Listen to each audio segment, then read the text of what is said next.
In my own house, I was never a guest, only a servant, and Linda Morrison made that distinction crystal clear as she stood in the marble foyer that I'd personally selected and paid for, issuing orders with the casual cruelty of someone who'd never questioned her right to treat her own daughter like hired help.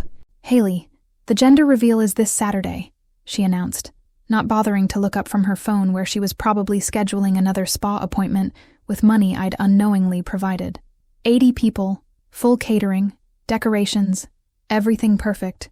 Don't disappoint me. The irony of being commanded to host a party in my own home while being treated like the staff wasn't lost on me, but I'd perfected the art of nodding agreeably while mentally calculating escape routes. At 26, I'd spent the better part of a decade watching my older sister Jessica float through life like a butterfly collecting admiration, while I'd been relegated to the role of invisible worker bee, ensuring the hive functioned smoothly so everyone else could enjoy the honey. "Of course, Mom," I said, my voice carrying none of the bitter resentment that had been building like pressure in a kettle for the past 2 years. "I'll handle everything." Jessica emerged from the kitchen with her perfectly manicured hand resting on her barely visible baby bump, radiating the kind of ethereal pregnancy glow that belonged on magazine covers rather than in suburban living rooms. At 4 months along, she'd already transformed her condition into a full-time performance art piece, complete with designer maternity wear and a social media campaign that treated every prenatal vitamin like a photo opportunity. "Oh, good. Haley's organizing everything," Jessica said with the relief of someone who'd never had to plan anything more complicated than a manicure appointment. "You're so good at this stuff. I'm just too exhausted to deal with party planning right now." Too exhausted to plan her own gender reveal party, but not too exhausted to spend 3 hours that morning reorganizing her walk-in closet for Instagram content. I'd watched through the security cameras I'd installed throughout the house, cameras that captured every moment of my family treating me like their personal concierge service. "Don't worry about it," I replied, already mentally reviewing the checklist I'd started preparing weeks ago, back when I'd first overheard Jessica and Linda discussing their plans for a spectacular celebration that would obviously require my complete attention and unpaid labor. Brian Parker, Jessica's husband and golden boy son-in-law, wandered into the conversation with the casual confidence of someone who'd married into a family where all the messy work was handled by someone else. 80 people seems ambitious, he said, though his tone suggested mild interest rather than concern about logistics. "Can the house handle that many guests?" The house. My house. The 4,000-square-foot property that I'd purchased with my own money 2 years ago, though my family remained blissfully unaware of that particular detail. They'd moved in under the assumption that it belonged to all of us, a family investment funded by some mysterious combination of Dad's sporadic construction income, Mom's part-time real estate sales, and what they imagined were Jessica's contributions from her influencer sponsorships. "The backyard and main floor can accommodate 80 people comfortably," I said, mentally calculating the square footage I'd specifically chosen to allow for large gatherings. "I'll rent additional tables and a sound system." "Perfect," Linda said, finally looking up from her phone long enough to bestow an approving smile. "And Haley, make sure you coordinate with the caterer about dietary restrictions. Jessica needs everything organic and gluten-free." "Already handled," I lied smoothly, though I'd actually been planning something entirely different for Saturday afternoon. What my family didn't know, what they'd never bothered to discover during all the years they'd dismissed me as the aimless younger daughter who helped out around the house, was that I'd been building something extraordinary while they'd been taking credit for my invisible labor. What they definitely didn't know was that I'd already booked a flight to Denver for Saturday morning, or that Marcus Chen would be picking me up from the airport for a weekend that would change the trajectory of my entire life. "I should start making calls," I said, heading toward the home office that doubled as my secret command center. 80 people on short notice will require some coordination. "You're such a lifesaver, Haley," Jessica called after me. "I don't know what we'd do without you." Neither do I thought, closing the office door and opening my laptop to confirm travel arrangements that would ensure they'd find out exactly what they'd do without me. The venue I'd booked for Saturday was perfect. Spacious, elegant, and completely empty, which was precisely the point. By the time 80 guests arrived expecting a gender reveal party, I'd be somewhere over Colorado, flying toward a future where being helpful was appreciated rather than expected, where my contributions were valued rather than invisible. They had no idea what was coming. The conditioning started early, probably around age 8 when Jessica was 10, and had already established herself as the family's precious princess, who was too delicate for chores, too special for mundane responsibilities, too important to inconvenience with the tedious work of maintaining a household. I remember the exact moment I realized my role in the Morrison family hierarchy. Jessica had spilled grape juice on the white carpet in the living room, and instead of cleaning it up herself, she'd called for Mom to handle the crisis. "Haley can clean it," Linda had said without looking up from the romance novel she was reading. "She's good at that sort of thing." That sort of thing. At 8 years old, I'd apparently been born with an innate talent for scrubbing stains and managing messes, while Jessica had been blessed with the rare gift of creating problems for other people to solve. The grape juice incident became the template for the next 18 years of my life. Jessica would live. I would clean up after her living. By middle school, the pattern was entrenched beyond questioning. Jessica participated in dance classes, student government, and social events that enhanced her popularity in college applications, while I learned to cook, do laundry, and manage household schedules so that everyone else's extracurricular activities could proceed uninterrupted. When friends asked why I didn't join clubs or sports teams, I'd developed a repertoire of explanations that made my servitude sound like personal preference rather than family expectation. "I'm more of a homebody," I'd say, or "I like helping my family," as if choosing between my own development and everyone else's convenience was actually a choice at all. The scholarship to State University had been my first real glimpse of freedom. 4 years where I'd been responsible only for my own success and my own mistakes. I'd majored in business and computer science, partly because I was genuinely interested in both subjects, and partly because I'd spent my teenage years managing our household's increasingly complex logistics and financial challenges, living in the dorms, eating in dining halls, studying in the library. All of it felt like luxury compared to the endless cycle of maintaining other people's comfort. But even at college, 500 miles away from the daily demands of family life, I'd found myself fielding phone calls that reinforced my designated role as the Morrison family's problem solver. "Haley, sweetie, can you research health insurance options for Jessica?" Linda would call to ask. "She's graduating soon and needs to figure out coverage." "Haley, I need help organizing Mom's birthday party," Jessica would text. "Can you handle the planning from school?" "Haley, the kitchen faucet is leaking, and your father can't figure out how to fix it. Can you find a plumber?" Each request was presented as a temporary favor, a small inconvenience that proved my value to the family. But collectively, they represented a systematic expectation that my time, energy, and developing expertise existed primarily to serve everyone else's needs. Graduation had been bittersweet. I'd earned my degree with honors, landed a decent entry-level position with a tech startup, and felt genuinely proud of my accomplishments for the first time in years. But the job market was competitive, the startup was struggling, and when Linda casually mentioned that they were looking for a bigger house where we could all live together and help each other out, the proposal had seemed financially sensible. "Just until you get established in your career," she'd said. "It'll be good for all of us." The house hunt had been revealing. Linda and Jessica had opinions about everything: neighborhood prestige, kitchen aesthetics, closet space, bathroom fixtures, but showed remarkably little interest in practical considerations like budget, maintenance costs, or long-term financial sustainability. They'd fallen in love with the colonial-style property on Maple Street, with its gourmet kitchen, master suite, and backyard, perfect for entertaining, assuming that somehow the money would materialize to make their dream home a reality, which, through a combination of circumstances they'd never bothered to investigate, it had. What they didn't know was that Grandmother Rose had been quietly monitoring my academic progress, my career development, and my increasingly obvious role as the family's unpaid support system. What they especially didn't know was that Rose had strong opinions about Jessica's entitlement, Linda's manipulative tendencies, and the way I'd been systematically conditioned to sacrifice my own potential for everyone else's comfort. The inheritance had come with specific instructions that I'd followed precisely.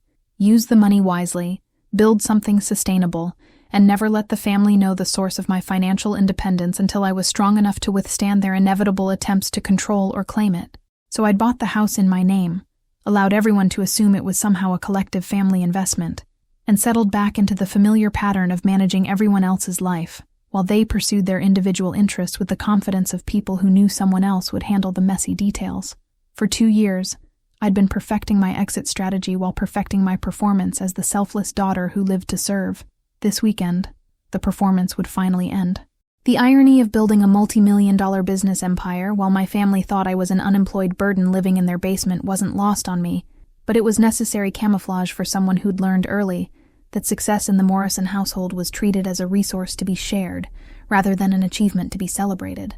While Jessica documented her pregnancy journey for her 12,000 Instagram followers, and Linda planned elaborate social events to showcase our family's apparent prosperity, I was quietly revolutionizing e-commerce logistics from the converted bedroom that served as my secret headquarters.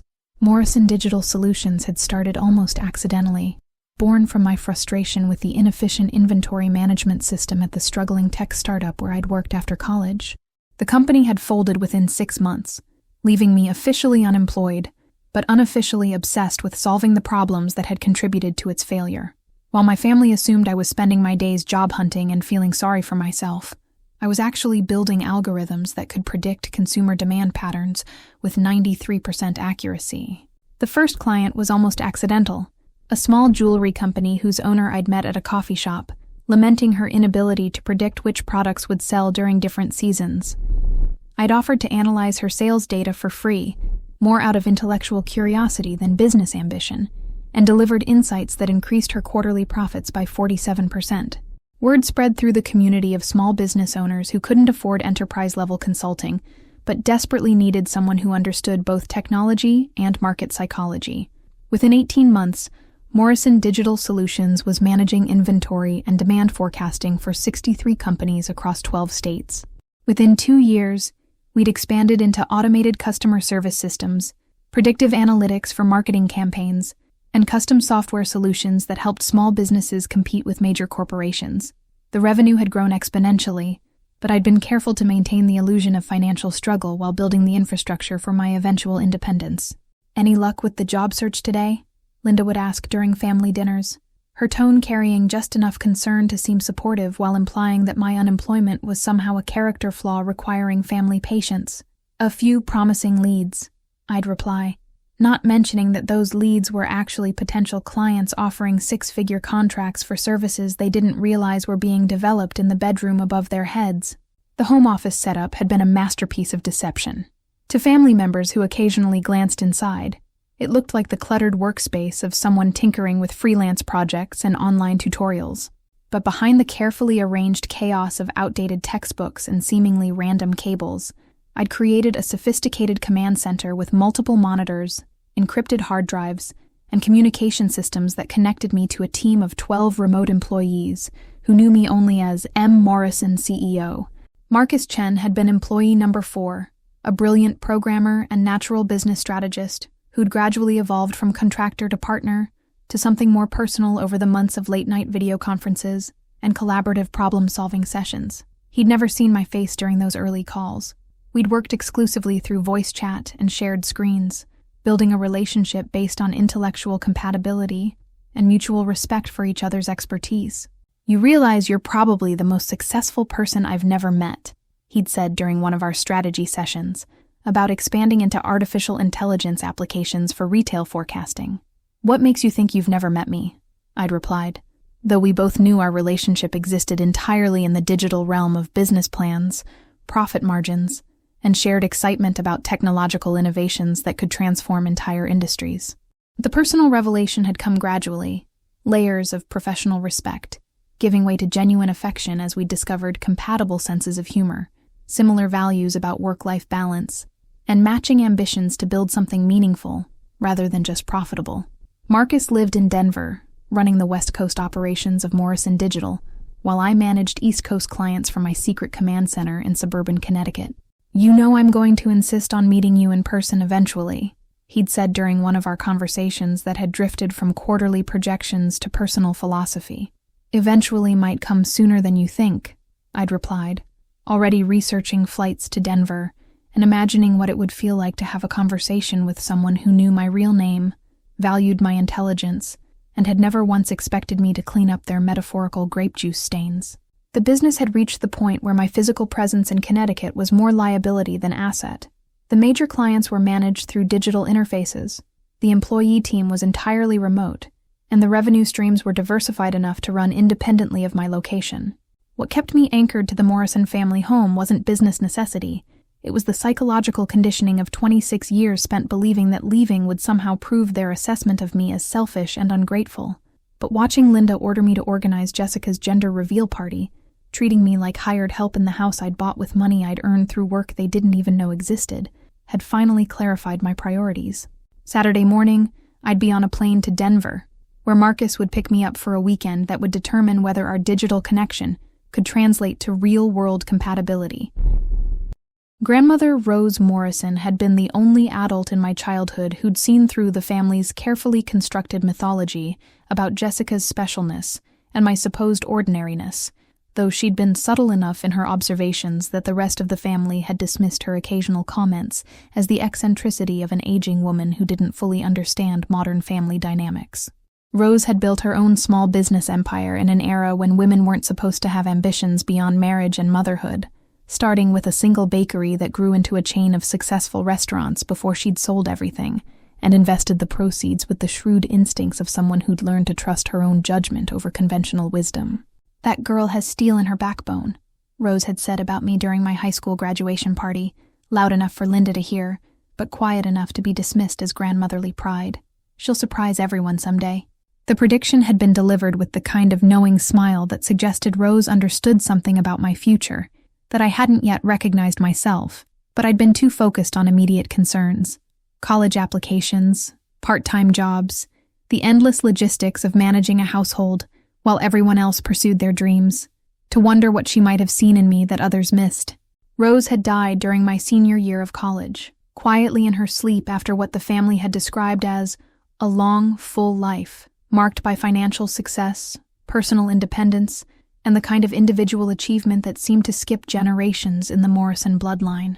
The funeral had been well attended, filled with former employees, business associates, and community members who'd benefited from Rose's mentorship and philanthropy over the decades.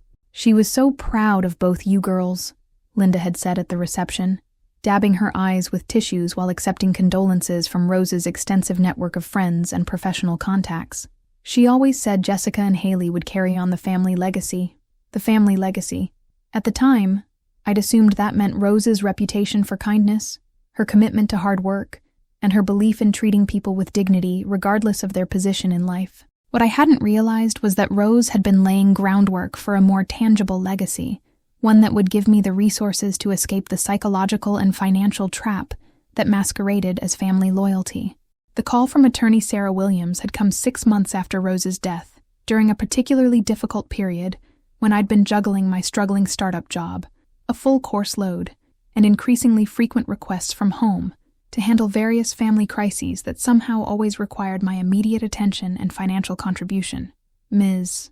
Morrison, I'm calling regarding your grandmother's estate," Attorney Williams had said in the clipped, professional tone of someone who dealt with family inheritance drama on a regular basis. "There are some documents that require your personal attention, and I'd prefer to discuss the details in person rather than over the phone." The meeting had been scheduled for a Saturday morning during winter break, when I'd been home supposedly to spend time with family, but actually to manage the holiday preparations that Linda had deemed too complicated for anyone else to handle. The law office had been quiet, most of the staff absent for the weekend, creating an atmosphere of confidential intimacy that seemed appropriate for revelations that would reshape my understanding of my place in the world. "Your grandmother left very specific instructions about the timing of this conversation," Attorney Williams had explained, opening a file that was significantly thicker than I'd expected. "She wanted to ensure you'd had time to finish college and begin establishing your own independence before learning about the inheritance." The inheritance. I'd assumed Rose's modest estate had been divided equally among her children and grandchildren, probably amounting to a few $1,000s, and some sentimental items that would be distributed according to family preferences. What Attorney Williams revealed instead was a carefully orchestrated financial foundation that would give me options I'd never imagined possible. "The total value of your grandmother's estate is approximately $3 million, she'd said, watching my face for the shock that I couldn't entirely hide. "Real estate investments, stock portfolios, business holdings, and liquid assets that she accumulated over 30 years of careful planning. And this is being divided among you," Attorney Williams had said simply. "The entire estate has been left to you, with the exception of a few specific bequests to charitable organizations and longtime employees. The reason for Rose's decision had been detailed in a letter she'd written specifically for me, a document that demonstrated she'd been paying much closer attention to family dynamics than anyone had realized. My dear Haley, by now you've learned that you're inheriting everything I've built, and you're probably wondering why I've chosen to bypass the traditional expectation that wealth should be distributed equally among family members. The answer is simple. Equality and fairness are not the same thing.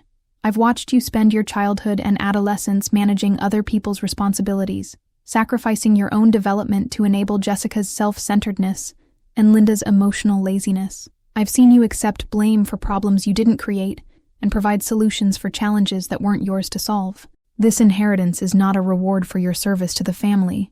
It's compensation for the opportunities you've already sacrificed and seed money for the future you deserve to build.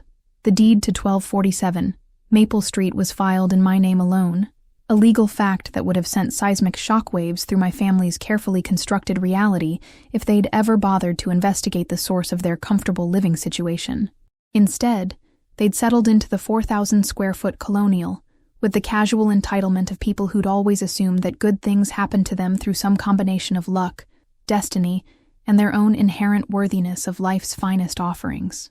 I'd purchased the property 18 months ago, using a combination of inheritance funds and early profits from Morrison Digital Solutions, guided by attorney Sarah Williams through a deliberately complex process that would protect my ownership rights, while allowing my family to believe they were somehow co-investors in our collective American dream. The legal documentation was airtight. Every mortgage payment, property tax bill, and homeowner's insurance premium traced back to my personal accounts, creating an unshakable paper trail that would withstand any future challenges to my ownership. The property is beautiful, Sarah had said during our final walkthrough, noting the gourmet kitchen, master suite, and entertainment spaces that I'd specifically chosen to accommodate my family's social pretensions. Are you certain you want to let them live here without knowing you own it? For now, I'd replied, already formulating the exit strategy that would eventually require complete transparency about property ownership, financial responsibility, and the true source of their comfortable lifestyle. The monthly household expenses had been staggering: utilities, maintenance, landscaping, security systems, and the dozens of small costs that accumulate when 5 adults live in a house designed for entertaining and displaying wealth. I'd been covering everything through automated payments linked to business accounts, carefully hiding the financial trail so that Linda, Jessica, Robert, and Brian could maintain the illusion that their combined incomes somehow supported their upgraded standard of living. How are we affording all this? Robert had wondered aloud during one of our early weeks in the house, staring at the marble countertops and stainless steel appliances with the bewildered expression of someone who'd never lived anywhere that required professional cleaning services. Jessica's influencer income is really taking off, Linda had explained with the confident tone of someone who'd never examined the actual numbers behind her daughter's social media success. Plus, Haley's contributing from her savings, and Brian's law firm salary covers the mortgage. Brian's law firm salary barely covered his student loan payments and luxury car lease, while Jessica's influencer income amounted to maybe $800 per month from sponsored posts and affiliate marketing. But the family had developed a remarkable capacity for financial magical thinking, assuming that money appeared through some mysterious combination of optimism and collective good intentions. The security system I'd installed throughout the house served multiple purposes: protection from actual intruders, but also complete documentation of daily life inside the property I owned but couldn't openly claim. The cameras had recorded thousands of hours of footage showing me cooking, cleaning, organizing, and managing household logistics, while everyone else pursued their personal interests with the confidence of people who knew someone else would handle the mundane responsibilities. Jessica's morning routine typically began with an hour of bathroom selfies and outfit selection, followed by breakfast that someone else had prepared and cleanup that someone else would manage. Linda spent her mornings returning online purchases, scheduling salon appointments, and planning social events that would require extensive preparation by unnamed household members. Robert disappeared to his intermittent construction jobs, while Brian left for his law office, both men existing in blissful ignorance of the domestic labor required to maintain their comfortable home environment. Meanwhile, I'd been running a multi-million-dollar business from my bedroom office, managing clients across multiple time zones, while ensuring that everyone else's daily needs were met with invisible efficiency. The contrast between my hidden professional success and my visible domestic servitude would have been almost comical if it hadn't represented such a profound betrayal of my potential and self-worth. The property ownership documentation was stored in a safety deposit box at First National Bank, along with copies of every utility bill, mortgage statement, and maintenance record that proved my exclusive financial responsibility for the house where my family lived rent-free. The evidence was comprehensive, legally binding, and completely devastating to their assumptions about our shared investment in domestic comfort. Attorney Williams had been preparing eviction notices for weeks, holding them in legal escrow until I was ready to trigger the final phase of my exit strategy. The documents would give Linda, Jessica, Robert, and Brian 30 days to find alternative housing arrangements. A timeline that seemed both generous and realistic, given their complete lack of preparation for financial independence. "You realize they're going to claim you're being vindictive," Sarah had warned during our most recent consultation. "They'll probably argue that forcing them to move is punishment for taking you for granted." "Let them argue," I'd replied, thinking about Marcus Chen waiting for me in Denver, and the business empire I'd built, while they'd assumed I was unemployed and directionless. "I'm not being vindictive. I'm being honest about who owns what." The truth about property ownership would be revealed this weekend, along with several other truths that would fundamentally alter their understanding of their financial security and my role in maintaining it. The Marriott Conference Center in downtown Hartford looked exactly as spectacular as I'd hoped it would when 80 guests arrived expecting Jessica's gender reveal party, and found instead an empty room, bare tables, and increasingly frantic venue staff who kept checking their reservation system to confirm that yes, someone named Morrison had indeed booked the space for Saturday afternoon, and no, they had no idea where the hosts or catering might be. I watched the chaos unfold through the venue's security cameras, which I'd gained access to through a simple phone call claiming to be concerned about setup logistics for my sister's event. The footage was better than reality television. Confused relatives milling around empty tables, Jessica standing in the center of the room in her designer maternity dress looking like she might cry or scream, Linda frantically making phone calls while Brian tried to charm the venue manager into providing some kind of emergency solution. My phone hadn't stopped buzzing since 2 p.m. Mountain Time, which was when the first guests would have started arriving at the mysteriously empty celebration. Each notification brought a fresh wave of panic from family members who were finally experiencing what it felt like when their designated problem solver simply wasn't there to solve problems. "Haley, where are you?" Jessica's first text had arrived at 2:03. "This isn't funny. People are asking questions and I don't know what to tell them," came the second message at 2:07. "Mom is furious and everyone thinks we're idiots. Call me right now," followed at 2:15. By 2:30, the messages had evolved from anger to genuine panic. "Haley, please. Whatever you're mad about, we can fix it. But I need you to help me figure out how to salvage this."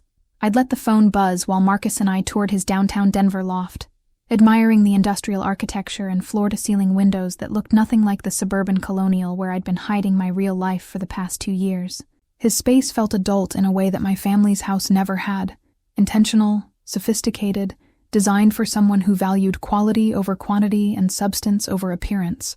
"Your family's really calling a lot," Marcus had observed with the diplomatic tone of someone who was trying not to judge my relatives based on their increasingly frantic attempts to reach me. "They're probably discovering what happens when they actually have to handle their own responsibilities," I'd replied, declining Jessica's 15th call, and watching Linda's name appear on the screen immediately afterward. The voicemails had been even more revealing than the text messages, capturing the real-time evolution of my family's understanding of their dependence on my invisible labor. Linda's first message was pure indignation. "Haley Marie Morrison, you get home right now and fix this disaster. I don't know what game you think you're playing, but this is your sister's special day and you're ruining it." Jessica's messages had progressed from anger to tears, to something approaching genuine distress. "Haley, I'm scared. I don't know how to handle this many people, and everyone's looking at me like I should have answers, and I don't know what to do without you here to help me." The confession was more honest than anything Jessica had said to me in years, acknowledgement that she'd never learned to manage crisis or disappointment, because I'd always been there to handle the difficult parts of life while she focused on the pleasant, photogenic moments. Brian's voicemail had been the most telling. "Haley, I know you're upset about something, but you need to understand that this isn't just affecting Jessica. This is affecting all of us. People are going to remember this, and it's going to reflect on our family's reputation in the community. Our family's reputation. After 2 years of living rent-free in my house, eating food I'd purchased, enjoying utilities I'd paid for, and assuming that their comfortable lifestyle was somehow a collective achievement. Brian was primarily concerned about maintaining appearances, rather than understanding why I might be tired of subsidizing their performance of success. The final message had come from Robert, my father, whose voice carried the defeated tone of someone who'd realized he had no idea how to solve a problem without delegating it to his younger daughter. "Haley, sweetheart, I don't understand what's happening, but your mother and sister are very upset, and I think we need to have a family conversation about whatever's wrong. Can you please call me back?" I'd turned off my phone after that, wanting to give Marcus my full attention during our first in-person conversation, and also wanting to let my family experience a full day of managing their own emotional and logistical challenges without my intervention. "So, what's the plan?" Marcus had asked as we'd settled on his balcony with craft beer and takeout from his favorite Vietnamese restaurant. "Are you going back to Connecticut, or was today your declaration of independence?" The question had been casual, but I'd heard the deeper inquiry beneath it. Was this weekend a brief escape from family obligations, or was it the first step toward building a life where my own needs and desires took priority over everyone else's convenience? "Today was my declaration of independence," I'd said, surprising myself with the certainty in my voice. "I'm done being their unpaid solution to every problem they create through their own selfishness."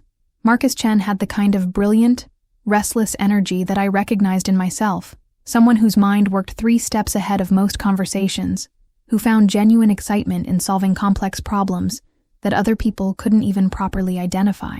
Sitting across from him in his Denver loft, finally meeting the business partner who'd helped transform my accidental startup into a multi-million-dollar empire, felt like looking into a mirror that reflected not who I'd been forced to become, but who I was meant to be. "I have to admit," he said, reviewing the quarterly reports we'd been discussing via video conference for the past year. "Seeing these numbers in person, with you actually here to present them, makes our success feel more real." Morrison Digital Solutions had grown beyond my wildest early projections, evolving from a simple inventory management service into a comprehensive e-commerce consulting firm that served over 300 clients across North America. The artificial intelligence algorithms we'd developed could predict consumer behavior with remarkable accuracy, helping small businesses compete against major corporations by optimizing everything from product placement to seasonal pricing strategies. "The client retention rate is what impresses me most," Marcus continued, pulling up data on his laptop screen. 94% annual renewal, with average revenue growth of 37% for businesses that implement our full-service package. The numbers were impressive, but what made me proudest was the impact we were having on entrepreneurs who'd been struggling to compete in an increasingly digital marketplace. Our youngest client was a 19-year-old who'd built a jewelry business from her dorm room. Our oldest was a 73-year-old former teacher who'd started selling handmade soaps to supplement his retirement income. Both were now generating 6-figure annual revenue using systems we'd designed specifically for their industries and customer bases. "I've been thinking about the expansion proposal," I said, shifting the conversation toward the decision that had been weighing on my mind for months. Opening West Coast operations, bringing the team together in a shared physical space, taking on larger clients that require more comprehensive consulting. And I think it's time. I think we're ready to scale up in ways that will require my complete attention and physical presence. Marcus smiled with the satisfaction of someone who'd been hoping for exactly this answer. "You mean you're ready to stop pretending you're an unemployed failure living in your family's basement?" The question hit closer to home than he probably intended, touching on the psychological split I'd been maintaining between my public identity as the Morrison family disappointment and my private reality as a successful entrepreneur. For 3 years, I'd been living 2 completely separate lives, compartmentalizing my professional achievements to avoid the family drama that would inevitably follow any revelation of my financial independence. "My family thinks success is a limited resource," I explained. "If I'm doing well, that somehow diminishes Jessica's achievements or threatens the family hierarchy that puts her at the center of attention and me at the periphery handling logistics. That's insane. That's family dysfunction, masquerading as loyalty." We spent the next several hours reviewing expansion plans that would require my relocation to Denver, where I could work directly with Marcus to build Morrison Digital into the kind of consulting firm that could eventually compete with major management companies. The West Coast client base was already substantial enough to justify a permanent physical presence, and Marcus had identified office space in a downtown building that would provide room for growth while maintaining the innovative, collaborative culture we'd fostered among our remote team. The lease agreement would need both our signatures, Marcus said, pulling up architectural plans for a suite that looked nothing like the cluttered bedroom where I'd been running operations for the past 3 years. Full partners, equal equity, shared decision-making on all major strategic directions. The partnership proposal was both professional and personal, an acknowledgement that our working relationship had evolved into something deeper during months of late-night strategy sessions and shared excitement about building something meaningful. Marcus understood my ambitions in ways that my family never had, valued my intelligence without feeling threatened by it, and treated my success as something to be celebrated rather than managed or diminished. "There's something I need to tell you," I said, realizing that complete honesty about my family situation was necessary before making any commitment to relocating permanently. "The house where I've been living? I own it. My family has been living rent-free in my property for 2 years, assuming that somehow we're all contributing equally to mortgage and maintenance costs." Marcus's expression shifted from surprise to something approaching anger. "You've been subsidizing their lifestyle while they treat you like their personal assistant?" "Subsidizing their lifestyle, paying their bills, managing their social calendar, and providing free labor for every event they want to host in my house." I pulled out my phone and showed him bank statements that documented thousands of dollars in monthly expenses for a household where I was treated like hired help. They have no idea that their comfortable middle-class existence is completely dependent on my business income. And they're about to find out? They're about to find out everything. About the business, about the house ownership, about the fact that their unemployed disappointment of a daughter has been bankrolling their lifestyle while building a company that's worth more than they'll earn in their combined lifetimes. The automated payment system I'd established for my family's expenses had been a masterpiece of financial sleight of hand, designed to provide them with middle-class comfort while keeping them ignorant of the source of their security. Every utility bill, credit card payment, grocery delivery, and household service had been quietly funded through business accounts, creating the illusion that their modest combined income somehow stretched to cover a lifestyle that actually required 6 figures annually to maintain. Sunday morning, while sharing coffee and planning the future with Marcus in his Denver loft, I'd systematically canceled every automated payment, subscription service, and financial support system that had been propping up the Morrison family's comfortable existence. The process took 47 minutes and eliminated $8,200 in monthly expenses that would now become their responsibility to manage independently. "Are you sure about this?" Marcus had asked, watching me navigate through online banking systems with the methodical precision of someone who'd been planning this moment for months. "Once you cut off their financial support, there's no pretending this was just about missing one party." "I'm sure," I'd replied, clicking the final cancellation button and feeling a weight lift from my shoulders that I hadn't realized I'd been carrying for years. "They need to understand the difference between earning a lifestyle and having it provided by someone else." The first indication that my family was beginning to grasp their financial vulnerability came Monday morning, when Jessica called in tears about her credit card being declined at the maternity boutique where she'd been shopping for nursery decorations. The card had been linked to one of my business accounts, covering her purchases for the past 18 months, while she'd assumed the available credit was somehow connected to Brian's lawyer salary or her influencer income. "I don't understand what's happening," she'd sobbed into the voicemail I'd listened to while reviewing expansion proposals with Marcus. "The card worked fine last week, and now they're saying there's no available credit, and I already told everyone about the nursery reveal party we're planning." Linda's call had followed within hours, her voice tight with the kind of controlled panic that suggested she'd been making phone calls and discovering problems faster than she could solve them. "Haley, we need to talk immediately. There seems to be some kind of mix-up with our utility accounts, and the electric company is saying we're behind on payments." The mix-up, of course, was that I'd been paying their electric bill for 2 years, along with gas, water, internet, cable, security monitoring, and lawn care services. Without my financial support, they were discovering that their actual household income was insufficient to maintain the lifestyle they'd assumed was their natural birthright. By Tuesday, the crisis had escalated beyond individual bills to a systematic review of their financial situation that revealed the true scope of their dependence on my invisible support. Robert's call had been the most devastating, his voice carrying the hollow shock of someone whose understanding of reality had been fundamentally altered. "Haley, sweetheart, we've been going through our finances, trying to figure out what's gone wrong, and we're finding discrepancies that don't make sense.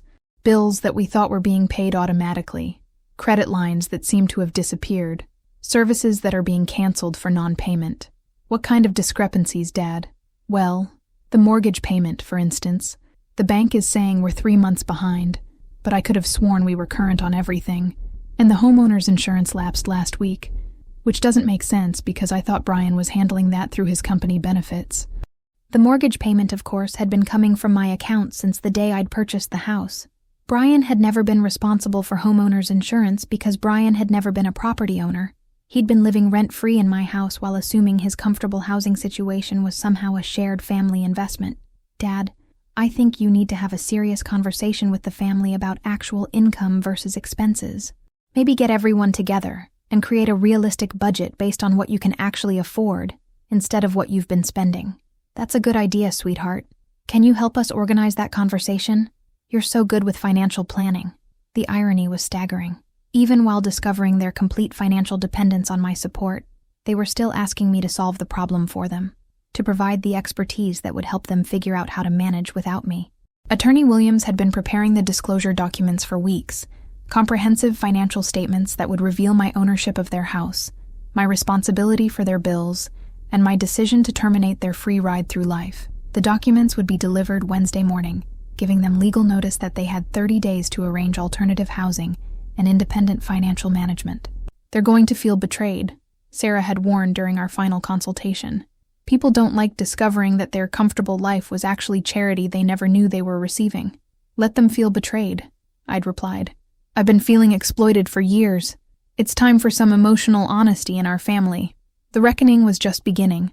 Attorney Sarah Williams had scheduled the formal will reading for Wednesday afternoon at her downtown Hartford office, a meeting that my family had been expecting since Grandmother Rose's death 2 years ago, but had somehow never prioritized amid the comfortable distractions of their subsidized lifestyle. The delay had been intentional on my part, allowing time for the family to settle into patterns that would make the eventual revelation more dramatic and educational. I apologize for the delay in organizing this meeting, Sarah said, as Linda, Jessica, Robert, and Brian filed into the conference room with expressions ranging from curiosity to mild annoyance. Ms. Morrison requested that we wait until certain conditions were met before proceeding with the estate distribution. I'd arrived 15 minutes early, partially to review documents one final time, but mostly to observe my family's reactions as they discovered how completely wrong they'd been about Rose's intentions, my inheritance, and the source of their comfortable living situation. Certain conditions? Linda asked, settling into her chair with the subtle impatience of someone who'd been dealing with financial stresses for the past week, and was hoping that Rose's estate might provide solutions to problems she didn't yet understand. We'll address that shortly, Sarah replied, opening the thick folder that contained documents which would reshape their understanding of their financial security, my capabilities, and the true power dynamic within our family. Jessica looked particularly uncomfortable, her pregnancy glow dimmed by the stress of dealing with canceled credit cards, overdue bills, and the dawning realization that her influencer income couldn't support the lifestyle she'd assumed was sustainable. Brian sat beside her with the strained expression of someone whose law degree hadn't prepared him for personal financial crisis. Before we begin with Rose Morrison's will, Sarah continued, we need to address some related matters regarding property ownership and financial responsibilities that directly impact this family. She pulled out a stack of documents that I recognized as the comprehensive evidence of my ownership of 1247 Maple Street, along with detailed records of every expense I'd been covering for the past 2 years. The house where you're currently living was purchased in August 2021 by Haley Morrison, using funds from her inheritance and her business income. She is the sole owner of the property and has been covering all mortgage payments, utilities, maintenance, and related expenses. The silence that followed was profound, the kind of shocked quiet that occurs when people's fundamental assumptions about reality are suddenly revealed to be fantasy. That's impossible, Linda said weakly. We all contributed to buying that house. We all live there together as a family investment. According to the legal documentation, property deed, and financial records, Haley has been the sole financial contributor to housing costs, totaling approximately $8,200 per month for the past 24 months. Brian found his voice first. But we assumed that between my salary and Jessica's income and Robert's construction work, your combined reported income, based on tax returns and employment records, would be insufficient to qualify for the mortgage on a property of that value, Sarah said diplomatically. The house payment alone exceeds your total take-home pay. The mathematical reality was sinking in now, the understanding that their comfortable middle-class lifestyle had been entirely dependent on financial support they'd never acknowledged or appreciated. Jessica was crying quietly, whether from hormonal pregnancy emotions or genuine shock at discovering her dependence on the sister she'd always treated as the family servant. Now, Sarah continued, regarding Rose Morrison's estate and her specific intentions for the distribution of her assets. She pulled out Rose's original will, the document that had been sealed for 2 years pending my completion of college and establishment of independent financial stability. The total value of Rose Morrison's estate was approximately $2.8 million, including real estate holdings, investment portfolios, business interests, and liquid assets. Linda straightened in her chair, clearly hoping that Rose's wealth would solve the financial crisis that was rapidly destroying their assumptions about their economic security. Rose Morrison has left her entire estate to her granddaughter, Haley Morrison, with the following explanation for her decision. Sarah began reading from Rose's letter, her voice carrying the weight of words that had been carefully chosen to deliver both love and reproach.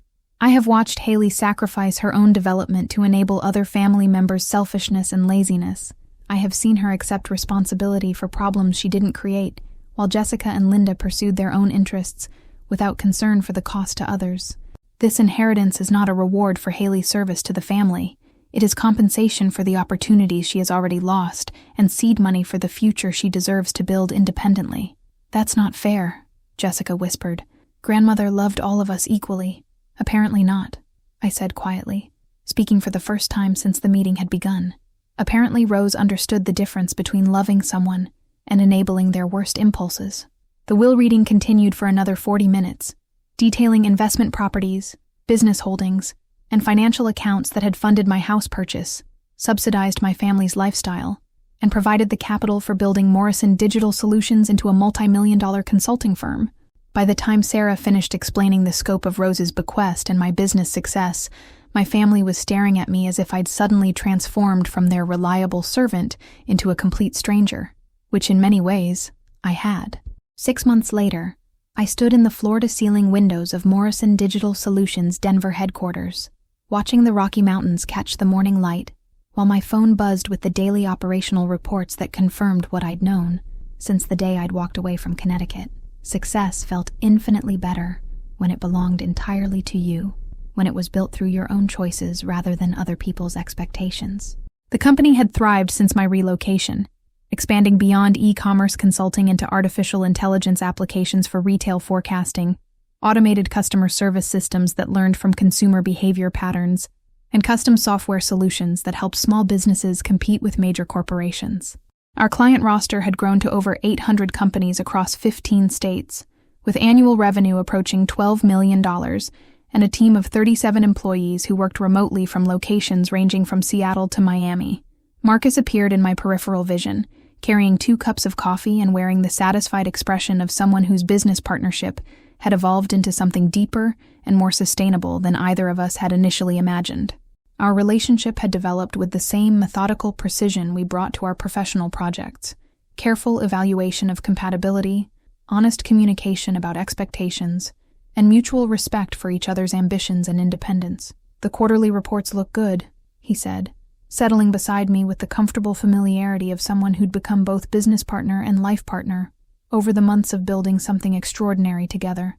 "Client retention is holding steady at 96%. And we have a waiting list of potential new accounts that would require hiring at least 12 additional consultants." "Good problems to have," I replied, thinking about the small business owners who'd contacted us through word-of-mouth referrals, entrepreneurs who needed the kind of technological expertise that could transform their local operations into regional or national success stories. My phone displayed several missed calls from Connecticut numbers that I'd learned to recognize over the past months: Linda, Jessica, Robert, and Brian, checking in with varying degrees of desperation, apology, and what they probably thought was subtle manipulation. The eviction proceedings had been completed in November, forcing them to find alternative housing arrangements that fit within their actual financial means, rather than the lifestyle they'd assumed was somehow their birthright. Jessica and Brian had moved into a modest 2-bedroom apartment in East Hartford, where they were learning to manage household responsibilities without a built-in servant to handle the messy details of adult life. The transition had been difficult.